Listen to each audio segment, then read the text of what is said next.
Assalamualaikum warahmatullahi wabarakatuh. Untuk materi kali ini kita akan membahas tentang kritik seni rupa. Materi kritik seni rupa ini sudah ada panduannya di dalam buku panduan atau buku pedoman teman-teman yang diberikan oleh sekolah melalui perpustakaan. Materi kritik seni rupa ini ada di bab 10. Sebagai review, kritik berasal dari bahasa Yunani, yaitu krinein, yang memiliki arti memisahkan atau merinci. Dalam bahasa Inggris, kritik dianalogikan dengan istilah criticism, yang berarti kecaman atau kupasan. Pengertian kritik tersebut ditinjau oleh Fuad Hasan, salah satu tokoh pendidikan Indonesia, sebagai memilah-milah atau memisah-misah. Jika merujuk pada Kamus Besar Bahasa Indonesia atau KBBI, kritik diartikan sebagai kecaman atau tanggapan. Kadang-kadang disertai uraian dan pertimbangan baik buruk terhadap suatu hasil karya, pendapat, dan sebagainya. Dalam konteks seni rupa, kritik berarti penilaian atau penghargaan terhadap karya-karya seni rupa, seperti lukisan, gambar, patung, atau grafik setelah melalui proses analisis dan interpretasi terhadap sebuah karya. Berdasarkan jenisnya, kritik sebagai apresiasi dapat dilakukan dengan menggunakan berbagai cara, antara lain sebagai berikut. Yang pertama adalah kritik jurnalistik. Yang kedua ada kritik pedagogik, ketiga ada kritik ilmiah, dan keempat ada kritik populer. Dalam membuat kritik seni rupa membutuhkan tahapan-tahapan dalam membuat kritik seni rupa itu sendiri. Tahapan-tahapan tersebut ada 4 tahap, yaitu pertama adalah deskripsi, lalu ada analisis formal, 3 ada interpretasi, dan keempat ada evaluasi. Tahapan pertama yaitu deskripsi. Deskripsi adalah tahap menyebut hal-hal yang terdapat pada sebuah karya seni rupa. Dalam deskripsi, kritikus tidak melibatkan kesan pribadi yang bersifat imajinatif, hanya memberikan keterangan sesuai fakta yang terlihat dan menggunakan bahasa yang dapat dipahami secara umum. Selain itu, kritikus juga harus menyajikan keterangan secara objektif dan bersumber pada fakta yang diamati. Jadi, intinya pada tahap deskripsi ini, sang kritikus menceritakan tampilan fisik dari sebuah karya yang dilihatnya dan yang akan dikritisi. Contohnya, karya seorang seniman bernama Mulyo Gunarso dengan judul karya Ironi dalam Sarang. Pada tahap deskripsi, menampilkan gambar tentang semut-semut yang mengerumuni sarang burung dan di atasnya dilapisi lembaran koran. Di dalamnya terdapat berbagai macam makanan seperti beras putih yang diberi alas daun pisang. Di atasnya terdapat seekor semut. Bungkusan kertas seolah dari koran bertuliskan ulah balada tradisi.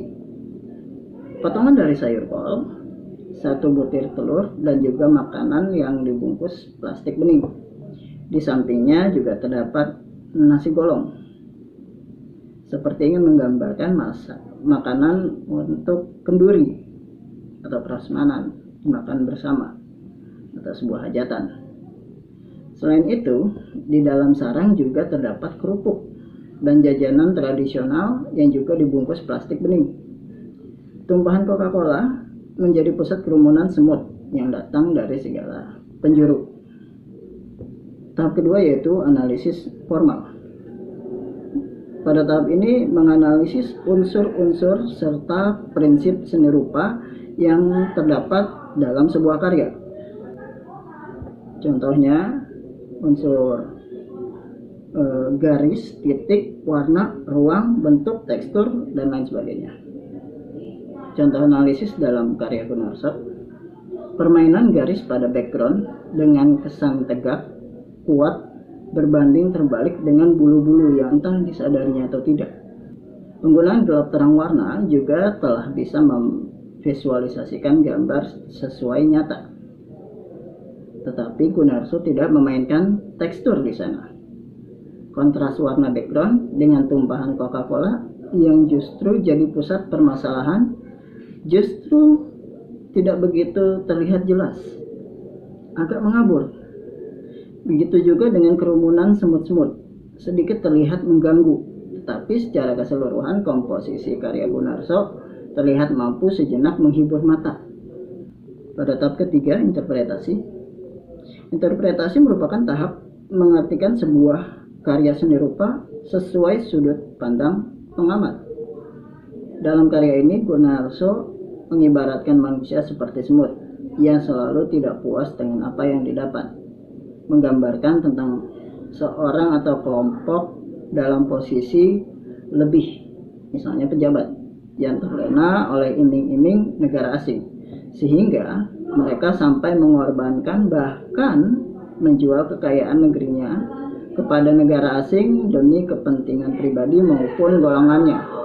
Divisualisasikan dengan semut sebagai gambaran orang atau manusia atau subjek pelaku, yang mana dia mengkerubuti tumpahan Coca-Cola sebagai idiom atau gambaran negari asing.